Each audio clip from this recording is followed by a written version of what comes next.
চোখ খুলতেই চারিদিকে ঘন অন্ধকার। নিচে নেই মাটি, উপরে নেই আকাশ। চারপাশে হাজারো মানুষ, কিন্তু কেউ কাউকে চেনে না। শুধু কান্না, চিৎকার আর আতঙ্কের গুঞ্জন। হিসাব, হিসাব আর শুধু হিসাব। আপনি তাকিয়ে দেখলেন সবাই নগ্ন, খালি পায়ে, চোখে ভয় আর মুখে দুশ্চিন্তার ছাপ।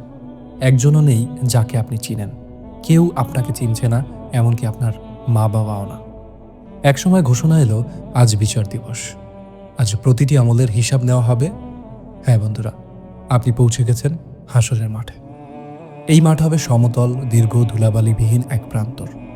রাসূলুল্লাহ সাল্লাল্লাহু আলাইহি সাল্লাম বলেন, মানুষকে হাসরের ময়দানে একত্র করা হবে খালি পায়ে, নগ্ন অবস্থায়, খতনা ছাড়া। সেখানে সূর্য এত কাছে থাকবে যে মানুষের ঘাম কারো পায়ের নিচে, কারো হাঁটু পর্যন্ত, আবার কারো গলায় পৌঁছে যাবে।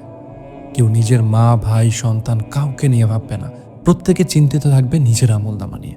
এটাই সেই দিন যেদিন কারো টাকা, পরিবার বা খ্যাতি কোনো কাছে আসবে না। শুধু আমলনামা, ভালো না খারাপ, এটিই দেখা হবে। যারা আল্লাহর আদেশ মেনে চলেছে তারা পাবে এক অনন্ত পুরস্কার, জান্নাত। আল্লাহ বলেন, তাদের জন্য থাকবে জান্নাত, যার নিচ দিয়ে বয়ে যাবে নদী, যেখানে তারা চিরকাল থাকবে। সূরা বাইয়িনা, আয়াত 8। জান্নাতে থাকবে এমন শান্তি যা কল্পনাতেও আসে না। সোনা ও রূপার তৈরি প্রাসাদ, বাগান, ঠান্ডা বাতাস, খাবার, ফল আর হুরের সঙ্গ। সেখানে না থাকবে দুঃখ, না মৃত্যু, না রোগ। থাকবে কেবল আনন্দ, নিরাপত্তা এবং পরিপূর্ণ শান্তি।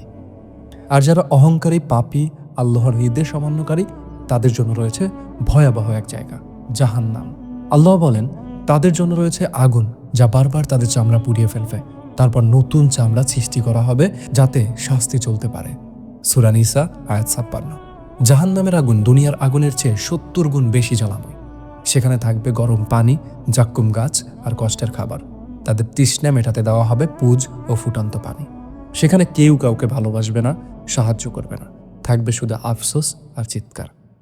বন্ধুরা, হাসরের মাঠ হবে বাস্তব একটি দিন, যা আসবেই। জান্নাত ও জাহান্নাম কল্পনা নয়, এগুলো অপেক্ষা করছে আমাদের প্রতিদিনকার কাজের উপর ভিত্তি করে। আপনি এখনই ঠিক করতে পারেন আপনার গন্তব্য হবে শান্তিময় জান্নাত নাকি ভয়াবহ জাহান্নাম। আপনার প্রতিটি নামাজ, প্রতিটি ভালো কাজ, প্রতিটি ক্ষমা হতে পারে সেই চাবি যা আপনাকে জান্নাতে নিয়ে যাবে। ভিডিওটি ভালো লাগলে আপনার বন্ধুদের সাথে শেয়ার করতে পারেন। হয়তো এই ভিডিওটি কারো জীবন বদলে দিতে পারে। এরকম গল্প আরও পেতে সাবস্ক্রাইব করুন হিস্টোলন ইউটিউব চ্যানেল। আল্লাহ হাফেজ।